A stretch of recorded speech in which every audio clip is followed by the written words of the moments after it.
morning students, how are you? Today we are starting our remaining part of the chapter of history, and that is the framing of Indian Constitution. And this is very important part for your board exam and for your competitive basis.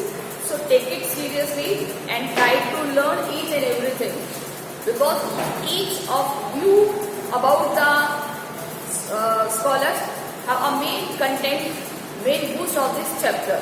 So first of all, we have read about the different kind of persons. Now we are taking some persons, those they are argued with the separate electorates. They doesn't want to separate electorates, and someone wants to the separate electorate. So we have already clear in the previous video that is some persons, those who want to separate electorate, just like the Kokar. Clear? And it is opposed by the R.B. Dhulekar and the Sardar Vallabhbhai Patel. So after that we want to know who are the main other persons, those who want to ignore this separate electorate, or they want to the separate electorate. So let us start our today's content, history,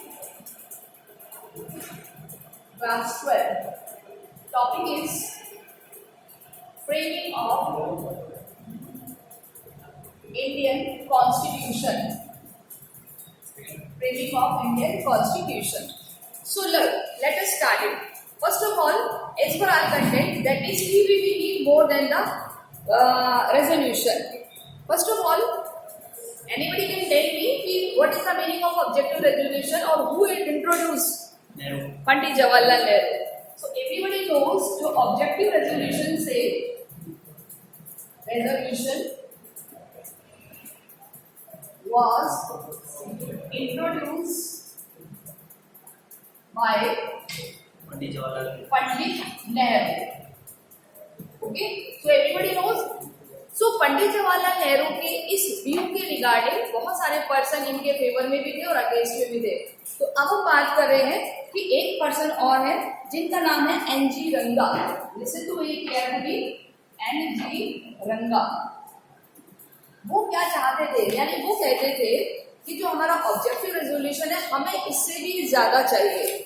सो हमारा जो आज का topic है वो भी यही कह रहा है कि we will need much more than the resolution. We need much more than resolution.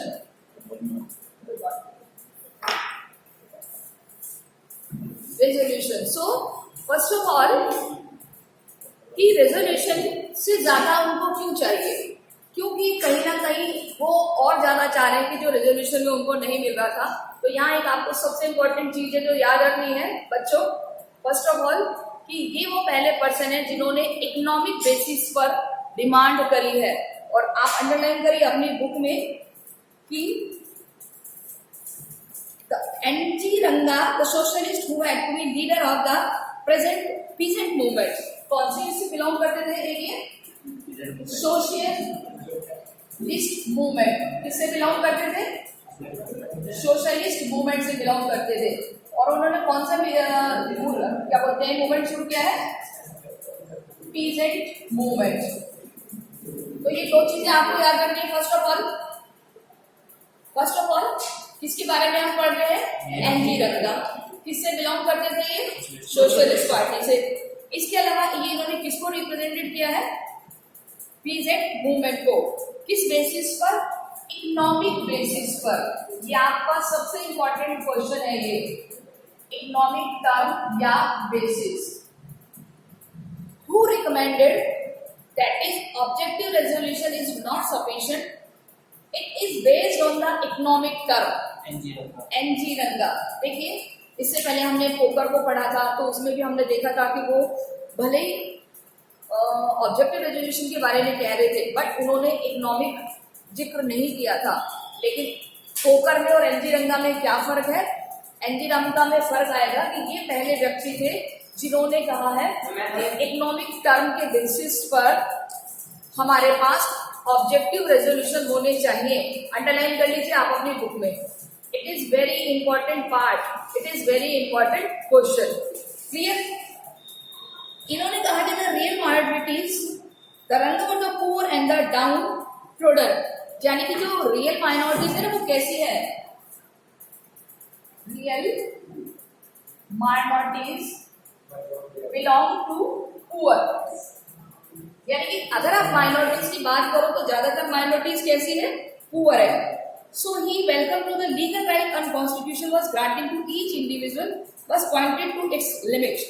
कि आप जो ये लीगल राइट्स बना रहे हो, it is good, legal rights are good but not sufficient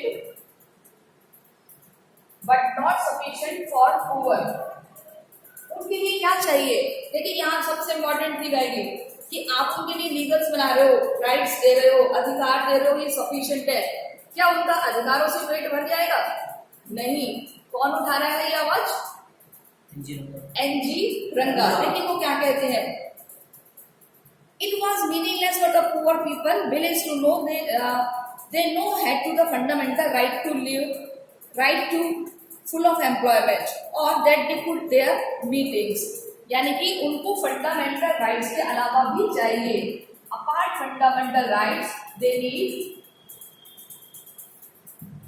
employment opportunities. Why did they want to employment opportunity? क्या fundamental right उनके लिए सफिशिएंट नहीं है? एम्प्लॉयमेंट क्यों जरूरी है ऐसे पर्सन्स के लिए? Because they belong to the poor, they doesn't know कि व्हाट इज द राइट। आपने कानून बना दिया, आपने अधिकार दे दिए, वो उनके लिए पर्याप्त नहीं है जब तक आप उनको क्या नहीं दोगे? एम्प्लॉयमेंट अपॉर्चुनिटीज और बेसिक नीड। अगर आप उसको बेटा एम्प्लॉयमेंट दे रहे हो तो कोई भी एम्प्लॉयमेंट आपको बेसिक नीड फुलफिल करने की परमिशन तो देता ही है ना? और बेसिक नीड में हमारी क्या आती है? हम सभी जानते हैं, चाहते हैं फूड, क्लोथ, शेल्टर, दो चीज और ऐड हो गई है, एजुकेशन एंड हेल्थ। आज हमारे पास ये 5 चीजें किसमें काउंट होती हैं? हमारी बेसिक नीड्स में। वो कह रहे हैं आगे कि there association and the various other civil liberties, it was essential to create conditions where this constitutional enshrined right to be effectively enjoyed. They need to prop, they need to ladder. किसकी जरूरत है उनको? They need prop. Prop मतलब what is the meaning of prop? क्या चाहिए उनको? prop चाहिए, सहारा चाहिए। They need ladder. They need ladder. ठीक है, लैडर मतलब सीढ़ी। कौन किसके लिए रिकमेंड कर रहा है यहाँ पर? कौन सी कम्युनिटी के लिए रिकमेंड कर रहा है?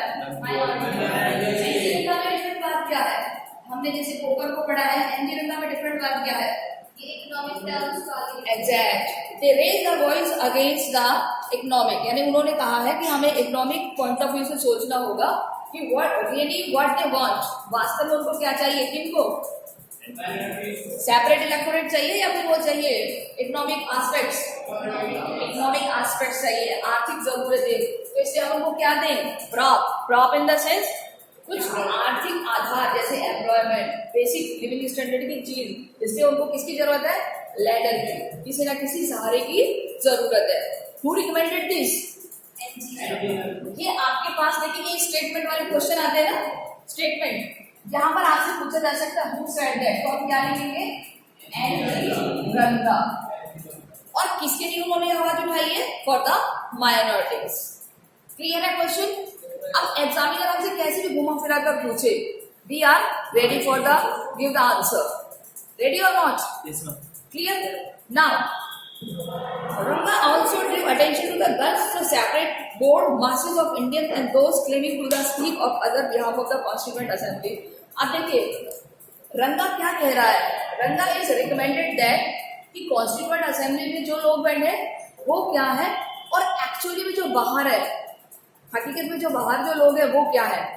हम केवल अपने वजह से नहीं सोच सकते, हमें उनकी ओरिजिनलिटी को देखना होगा कि किस तरीके से वो क्राइसिस झेल रहे हैं, किस तरीके से वो सफर कर रहे हैं। कॉन्स्टिट्यूएंट असेंबली में बैठकर बात करना बहुत आसान होता है, जब उनकी जैसी अगर हम लाइफ जिए तो हमारे लिए बहुत मुश्किल होती है। तो उन्होंने क्या कहा है? who we supposed to represent, हम किसको रिप्रेजेंट कर रहे हैं, यानी हम अपने आप को किसकी जगह रखकर देंगे, किसकी जगह रखकर देंगे, जो माइनॉरिटीज है। ये जिंदगी का फलसफा है।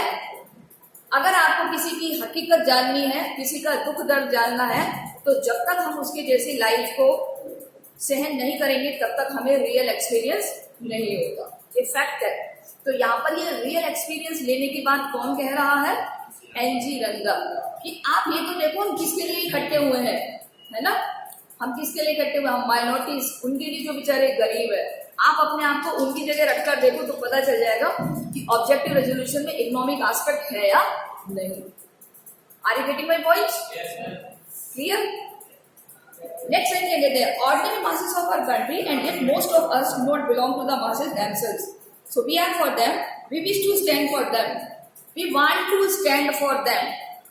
ये देम वर्ड किसके लिए आया है, माइनॉरिटी के लिए। We want to stood for them, यानी उनके लिए हमें खड़ा होना होगा, उनके लिए हमें आवाज उठानी होगी। And but the masses themselves are not able to come up the constituent assembly. It may take some time. The meanwhile, we are here to their trustees of their chairperson, champions, and we are trying to best to speak for them. हम जो यहाँ पर इकट्ठे हुए हैं assembly में, हम बात कर रहे हैं, हम किसी चीज को लीड कर रहे हैं, तो it is our duty to handle the situation. So it is the information about NG Ranga. So here 4-5 questions are present, students, just like here. First of all, I am repeating once again. NG Ranga के बारे में 4-5 question prepare होंगे, बहुत ध्यान से सुन लीजिए, short भी और लॉन्ग भी. NG Ranga सेपरेट इलेक्टोरेट्स के फेवर में थे, अगेंस्ट में थे, फेवर में थे NG Ranga, क्योंकि इन्होंने किस बेसिस पर आवाज उठाई है, इकोनॉमिक टर्म बेसिस पर. कौन सी ब्लॉक से बिलोंग करते हैं ये, सोशलिस्ट ब्लॉक से, यानी समाज के हर वर्ग का ध्यान रखा जाए. फेवर में थे कि अगर मिल जाता है तो ऐसे लोगों को इकोनॉमिक बेनिफिट हो जाएगा, वो अपने वेलफेयर के लिए पॉलिसीज चला सकते हैं. ठीक है. NG Ranga कौन से मूवमेंट से जुड़े हुए थे, पीजेड मूवमेंट. पीजेड मूवमेंट बहुत सारे हुए हमारे, किसी न किसी मूवमेंट से ये जुड़े हुए थे. इनकी क्या राय थी माइनॉरिटीज के बारे में, इनका नजरिया क्या था, आपको इसमें से ऐसे 4-5 लाइनें सिलेक्ट करनी है. क्लियर? तो आपका ये क्वेश्चन आपका 4 मार्क्स में भी आ सकता है, 2 में भी आ सकता है, 1 मार्क्स में भी आ सकता है. Any doubt? Okay. Now one another person we will take cutting the Jagmal Singh.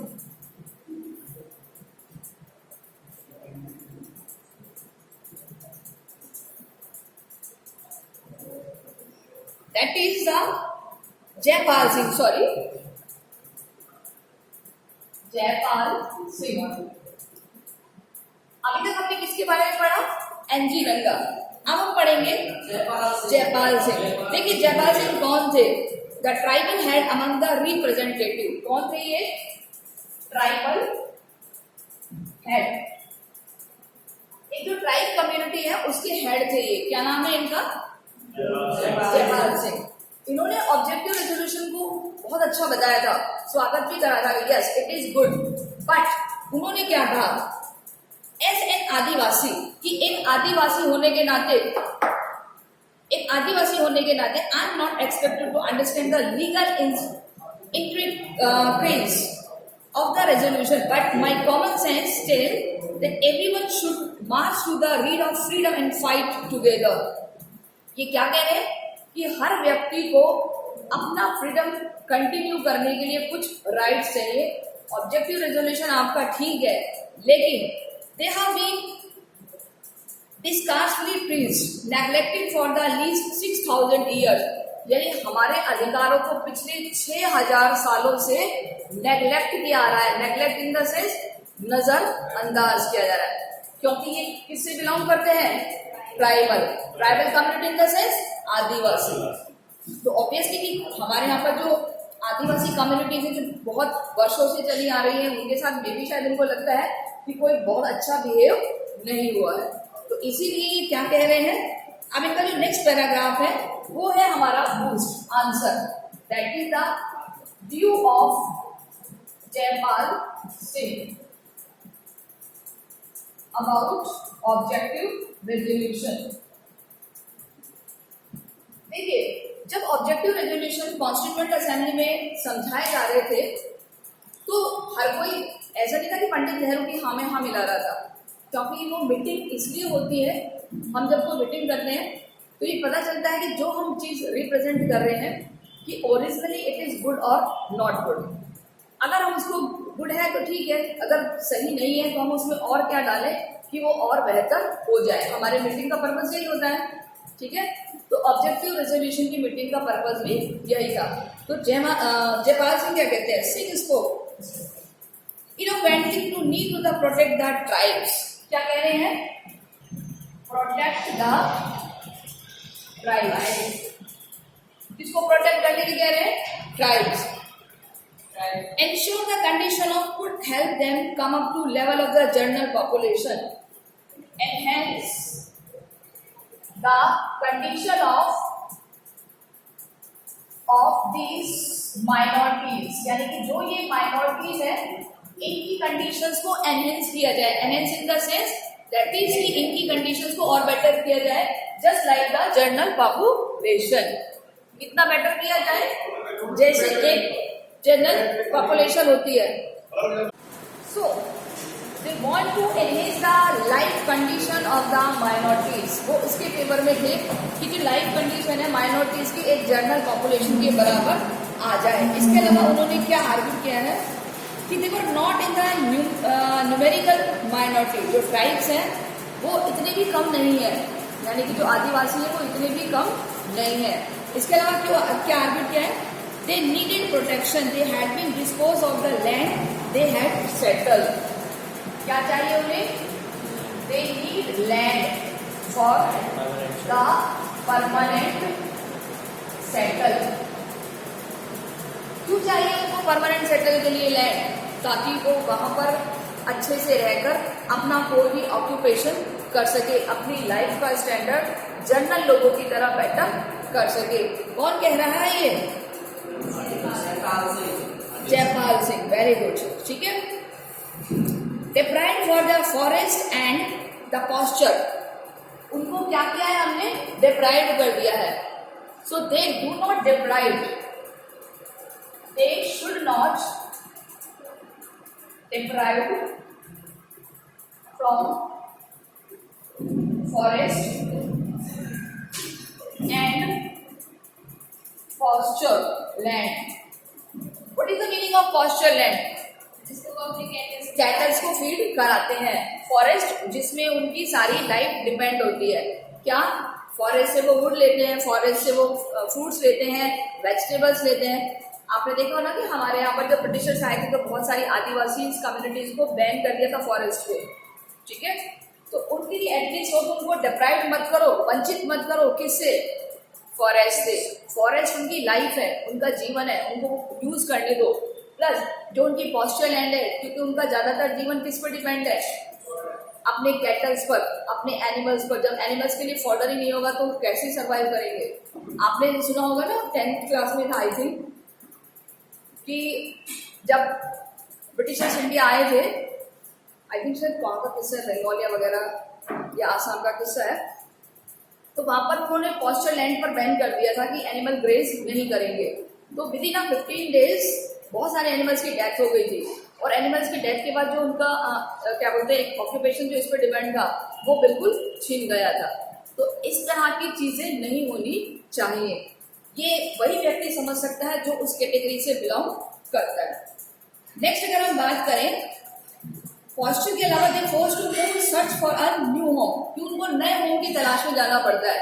जब उनको डिस्प्लेस कर दिया जाता है तो वो कहाँ जाते हैं, नए घरों की तलाश में, नए जगह की तलाश में। वो क्यों घूम रहे नए घर की तलाश में, उनको परमानेंट सेटलमेंट नहीं मिला। यस, उनको परमानेंट सेटल नहीं मिला, यानी कि जमीन मिली नहीं, तो वो क्या कर रहे हैं, वन प्लेस से दूसरी जगह पर मूव कर रहे हैं। और आज हम बहुत अच्छे से देखते हैं, आज भी है ये कंडीशन। बहुत सारे जो चरवाहे होते हैं वो घूमते रहते हैं ऐसे, ठीक है, क्योंकि उनके पास प्रॉपर लैंड नहीं होती। इसके अलावा The preceding them were the primitive and the backward, but the rest society of turned away from them and served them. ठीक है, इनको क्या लेना चाहिए? They take them primitive, यानी कि इनकी जरूरतों को सबसे प्रिमिटिव यानी प्रारंभिक तौर पर लिया जाना चाहिए, और क्या कहना चाहिए कि ये सबसे ज्यादा बैकवर्ड है। क्लियर? तो ये कौन कह रहा है? किसके लिए कह रहा है? ट्राइब्स के लिए। तो ट्राइब्स कम्युनिटी के लिए जो वॉइस उठाने वाले पर्सन है उनका नाम है जयपाल सिंह। ठीक है, ये जो देखिए उन्होंने इकोनॉमिक पॉइंट ऑफ व्यू से कहा कि लोगों को एम्प्लॉयमेंट दो। ठीक है, इन्होंने किस पॉइंट ऑफ व्यू से कहा कि इनको कुछ ऐसे राइट दो, ट्राइब्स कम्युनिटीज को जो फॉरेस्ट पे डिपेंड है, जो अपने एनिमल हस्बेंड्री पर डिपेंड है, तो उनका ऑक्यूपेशन उनसे नहीं छीना जाए, तो कुछ ना कुछ उनको राइट्स देते रहो। इसके बाद अगर हम बात करें, he made a moving plea to bringing the emotional and physical distance to separate the tribes from the rest of society. Obviously, कि ज्यादातर आपने देखा होगा कि ये सेपरेट ही होते हैं, जो हमारी एक जनरल सोसाइटी होती है उससे ये लोग अलग थलग रहते हैं या मिलके रहते हैं? अलग थलग ही रहते हैं। तो एक ऐसा एनवायरमेंट क्रिएट करो कि they have to mix to other person of the society, यानी सोसाइटी के अदर पर्सन के साथ भी वो मिक्स होकर रह सके। Our point is that the mix with us. We are willing to mix with you. The Sikh want to asking the separate electorate, but he felt that the reservation of seats and the legislature were essential to tribal peasants. क्या चाह रहे हैं वो? So, seats reservation in assembly, in legislative assembly. Anybody can tell me what is the proportion? Legislative assembly में tribes के लिए means SC और ST के लिए क्या कोटा है? एससी और एसटी। Anybody can tell? आप पढ़ते आए हो, स्कूल 9 10 से पढ़ रहे होगे। इन्होंने कहा है कि अगर सोसाइटी, अगर ट्राइब्स लोगों को जनरल सोसाइटी के कॉन्टेक्ट में लाना है तो इनको कुछ रिजर्वेशन देना होगा, है ना? कहाँ पर? लेजिस्लेटिव असेंबली में, मतलब विधायिका में, लोकसभा में। तो क्या कोई बता सकता है कितना है इनका रिजर्वेशन एससी और एसटी का? 84 और 47 सीट्स। क्लियर? परसेंट नहीं, टोटल सीट का 84 सीट किसके लिए है और एसटी के लिए कितना है? 47। रिजर्व है किसके लिए? एससी और एसटी के लिए। फिक्स हो गया है ये। क्लियर?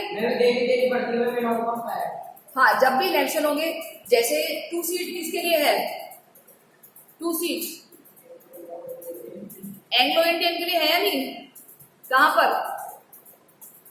2 सीट लोकसभा में, लोकसभा में 2 सीट और स्टेट लेजिस्लेटिव असेंबली में 1 सीट। किन के लिए? एंग्लो इंडियन के लिए। तो ऐसे ही ये चीज भी फिक्स है, ये याद रखना। ओके, सो ये कह रहे हैं कि जब तक हमें सीट रिजर्वेशन नहीं मिलेगा तब तक हम डेवलप नहीं करेंगे। It will way he is compelling others to hear the voice of tribals and come to near them.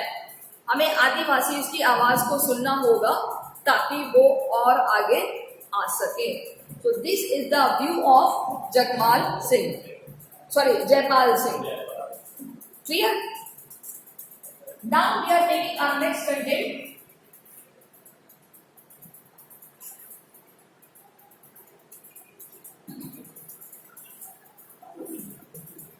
And this is related to we were suppressed thousands of years. हम हजारों साल से दबते आ रहे हैं, हमारा जो बैकवर्ड सिस्टम है वो कभी खत्म नहीं हुआ। इसके लिए एक नेशनल मूवमेंट के दौरान अंबेडकर ने डिमांड करी थी सेपरेट इलेक्टोरेट की। Ambedkar demand for separate electorate, ये सभी पढ़ चुके हैं, ये हमने कल भी डिस्कस किया था, ठीक है। तो उन्होंने जो सेपरेट डिस्कस किया था किसके लिए, डिप्रेस्ड क्लास और depressed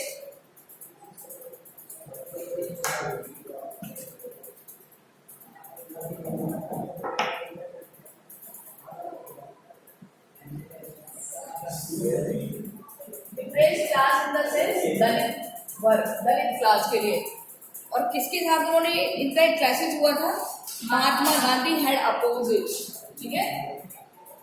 Mahatma Gandhi oppose it. ये सभी को पता है कि ये किस्सा कब हुआ है, जब उन्होंने डिप्रेस्ड क्लास के लिए एक रिजर्वेशन मांगा था, ठीक है, सेकेंड राउंड टेबल में। लेकिन इनकी शुरुआत करनी थी उन्होंने 1930 में, जब 1930 में डिमांड करी थी अंबेडकर ने कि separate electorates for the depressed class. जब ये सेकेंड राउंड टेबल में 1931 में कहाँ गए थे, London.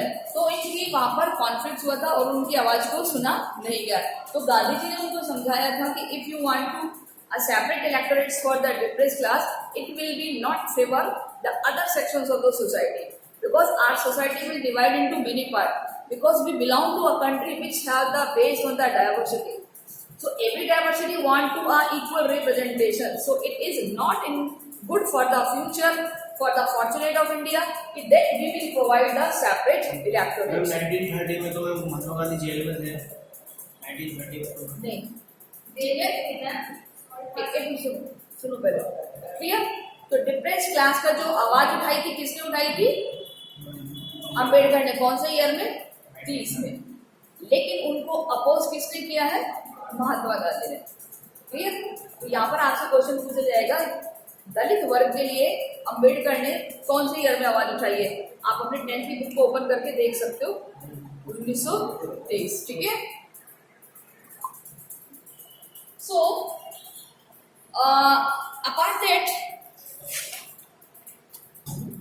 that is a permanent segregate from the rest of society, how would the Constituent Assembly resolve this oppositions? So what kind of protections were depressed caste to be provided? So some members of the depressed caste emphasized that the problem of untouchables could not be resolved through the protection and safeguard alone. तो उन्होंने क्या कहा था कि जो untouchable है इसको क्या किया जाना चाहिए, रिमूव किया जाना चाहिए। What is the meaning of untouchable, छुआ, उसको क्या कहा जाना चाहिए, remove. So anyone can tell me कि which article determine for this, yes that is the article 17, ठीक है, आर्टिकल 17। इसके थ्रू हमने क्या करा है, हमने अनटचेबिलिटी को रिमूव कर दिया है। Their disabilities were caused by the social terms and the moral values of the caste society. Society has used their service and the longer but kept them to the social distance. अगर society को किसी तरह की service चाहिए तो वो है, but उनको डिस्टेंस में नहीं रखा जाना चाहिए, उनको हमारे लेवल में लाना होगा, हमें इक्वली लाना होगा। किनको, डिप्रेस्ड क्लास को। वो तभी होगा जब इनको क्या मिलेंगे, कॉन्स्टिट्यूशनल राइट्स।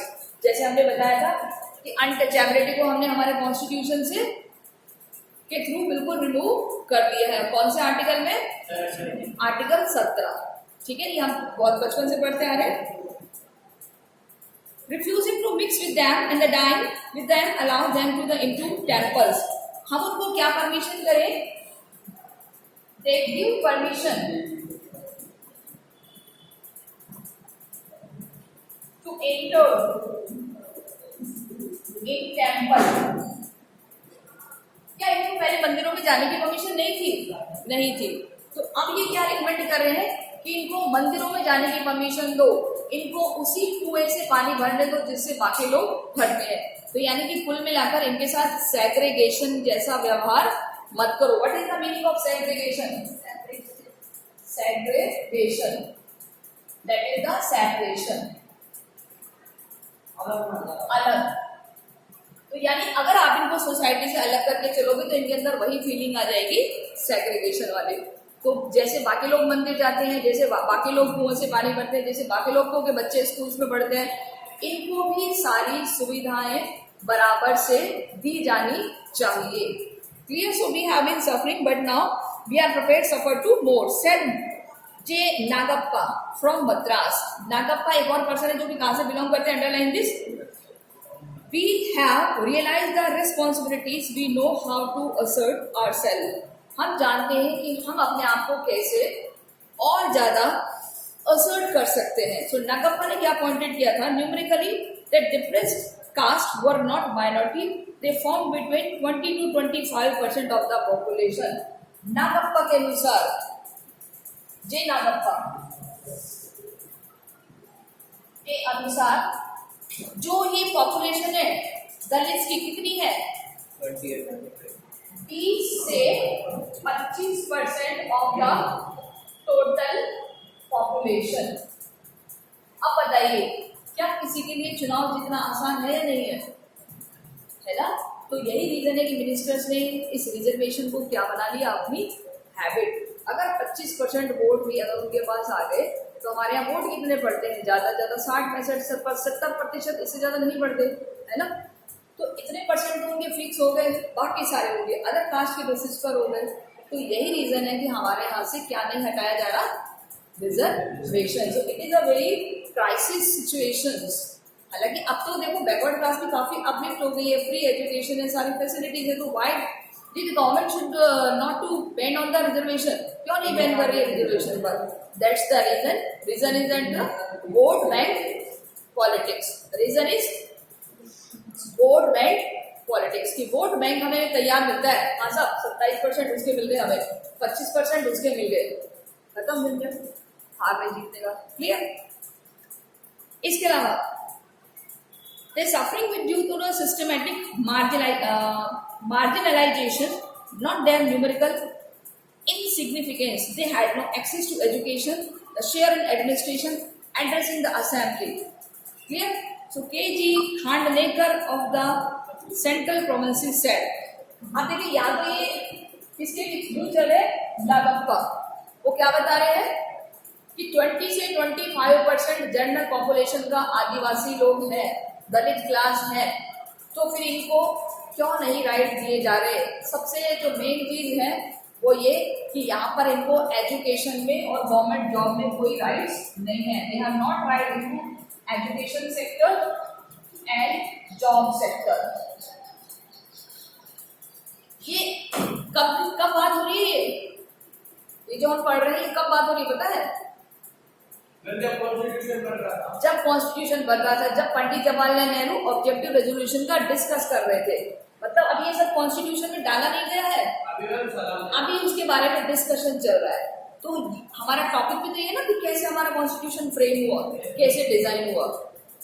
तो जैसे मैंने कहा कि सपोज मैं अगर आपको कोई व्यू दे रही हूँ तो आप उसका अपोज भी करोगे कि नहीं ऐसा नहीं, ऐसा होना चाहिए. तो हर कोई व्यक्ति यहाँ पर क्या दे रहा है, अपने अपने व्यू, अपने अपने विचार. तो ये जो जे नागप्पा है ये कहाँ से बिलोंग करते हैं? कहाँ से बिलोंग करते हैं? मद्रास से बिलोंग करते हैं. ये क्या कह रहे हैं कि हम कितना परसेंट है, 25% है, लेकिन हमें क्या नहीं मिल रहा, एजुकेशन और एडमिनिस्ट्रेशन में प्रॉपर रिप्रेजेंटेशन नहीं मिल रहा. ठीक है. एक और पर्सन आए हैं के.जे. खांडनेकर. वो क्या कहते हैं, We were suppressed to the 1000 of year, कि हमें दबाया जा रहा है 1000 of years से. So the extent neither our minds nor bodies, now even the hearts, work nor be able to move forward. This is the question. अब हम direct बात कर लेते हैं. After the partition violence, Ambedkar to no longer argued the separate electorates. The Constituent Assembly finally recommended the untouchability to abolish. Constituent assembly ने क्या accept कर लिया कि यस अनटचेबिलिटी को हमें हटाना है, और इसको कहाँ डाल दिया, आर्टिकल 17 में. Clear? He abolished Hindu temples be thrown open for all caste, seats in legislature and job in government officers. अब क्या दिया जाएगा, मंदिरों में इनको जाने की परमिशन होगी, एजुकेशन इनको दी जाएगी, प्लस जो गवर्नमेंट जॉब्स हैं उसमें भी इनको रिजर्वेशन दिया जाएगा. Many recognize this could not solve all problems. The social discrimination could not be erased only through the constitutional legislation. केवल कॉन्स्टिट्यूशन लेजिस्लेशन से ही डिस्क्रिमिनेशन को अगेंस्ट नहीं किया जा सकता. They had to change the attitudes within the society. हमें society का एटीट्यूड चेंज करना होगा. किसके प्रति? दलित्स के प्रति. दलित्स के प्रति हमारी जो आज जो सोच है उसको बदलना होगा. अगर वो सोच बदल गई तो नो डाउट हम बहुत ज्यादा डेवलपमेंट कर सकते हैं. So but the measures to be welcomed by the democratic public. So today's enough for today. So we will meet in our next video. Okay, take care.